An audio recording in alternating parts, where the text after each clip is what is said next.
Hello and welcome from Budapest. This is Hungary Reports from Public Media M1, bringing you the latest news in English from Hungary and the Carpathian Basin. I'm armadillo. Great that you can be with us. Good economic ties between Hungary and Germany prove that you can keep Europe united as well as improve security and become more competitive. That's what Hungarian Prime Minister Viktor Orbán said in Berlin in preparation for talks with German Chancellor Angela Merkel. He also said that all member states should benefit from the upcoming new EU budget, referring to Hungarian concerns that it might get less in cohesion funding. The Chancellor, in turn, praised Hungarian economic achievements. Germany must take into account the issues that member states who need EU funding have, the German Chancellor told journalists before talks with Hungarian Prime Minister Viktor Orbán in Berlin.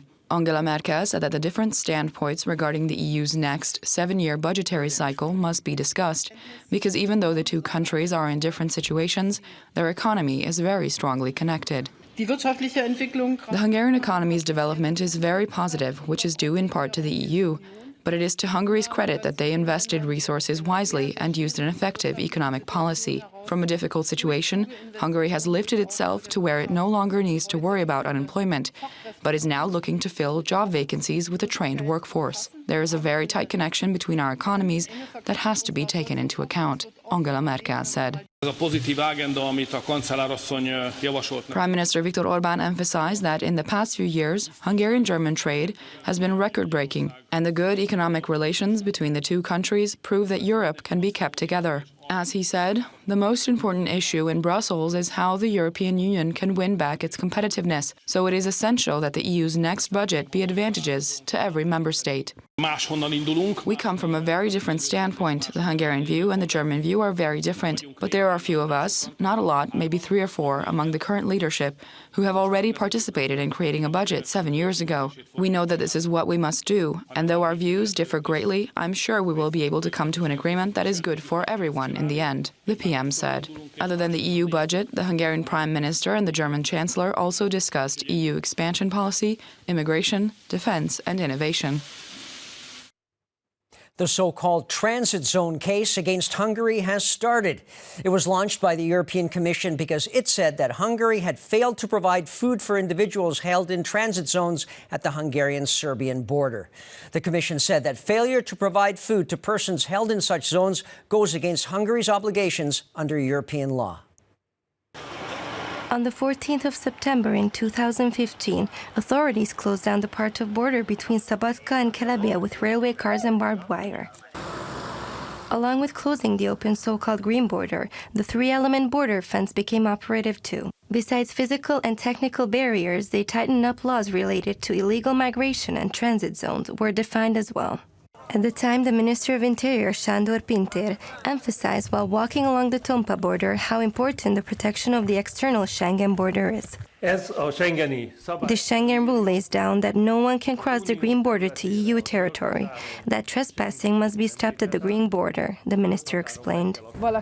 The opposition still referred to it as draconian practices, and many other organizations financed by billionaire financier György Soros accused Hungarian authorities of abusing asylum seekers, as well as deliberately starving them to force them to turn back towards Serbia. One of them was the Hungarian Helsinki Committee, which embraced 2 immigrants from Bangladesh and turned to the European Court of Human Rights based in Strasbourg. The 2 immigrants got almost 8,000 euros at a first-degree court order, but both of them disappeared from the authorities. The deputy minister at the Ministry of Justice, Pár Völner, stated that they would appeal against the decision. Mr. Ilyas and Mr. Ali Ahmed.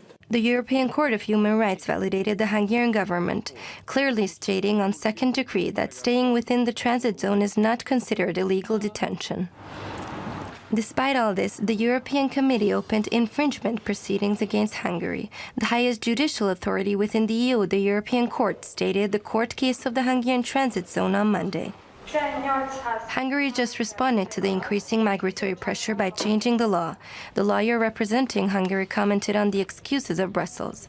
However, the press department spokesperson for the court said this is not the only case against Hungary in the European Court. The most prominent is the quota case and the Stop Soros infringement procedure. When it comes to the protection of nuclear facilities, Hungary is a forerunner. That's what the country's foreign affairs and trade minister said at an international conference on nuclear security in Vienna. Péter Szijjártó pointed out that because of Hungary's use of both nuclear energy and renewable energy sources, it will be able to achieve its own climate goals as well as the European Union's. We now see that without the use of nuclear energy, reaching climate goals is basically impossible. Hungary is at the forefront in this area, since we are currently preparing the construction of new nuclear power plant blocks, which will ensure the stable energy supply for Hungary in the long term. The Hungarian government is providing grants to further help small and medium-sized businesses.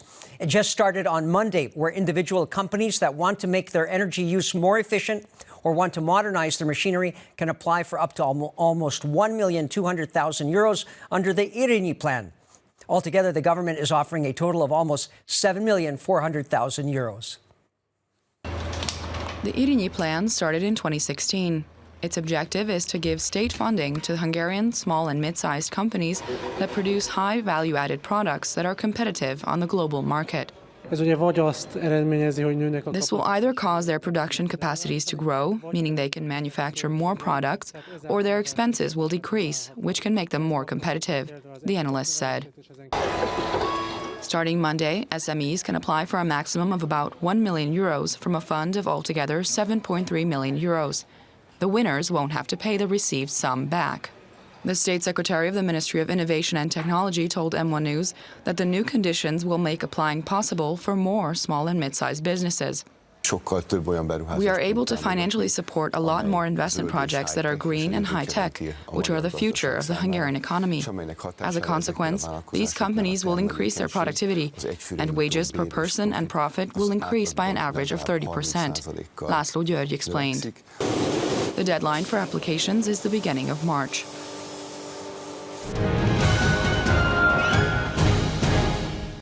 One of the most interesting churches in Veszprém County is Károly, or Charles Church, which also serves as the headquarters for the regional churches there.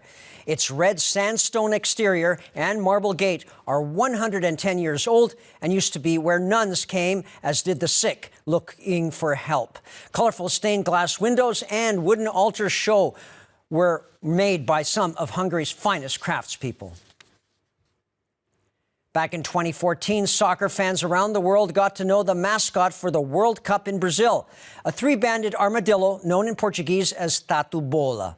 This particular type is endemic to the Brazilian jungle, but can now also be viewed at the Szeged Zoo in the south of Hungary.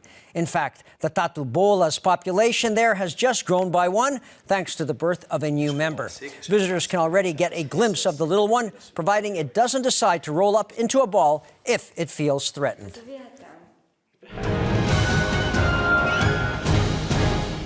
Very cute. And that's all for now, but you can see Hungary reports in repeats and on the internet, and we're back live after the next Hungarian news program at 11:20 p.m. Central European Time. Please stay tuned now, if you can, for our shows in German, Russian, and Chinese. Thanks very much for watching in. Viszontlátásra.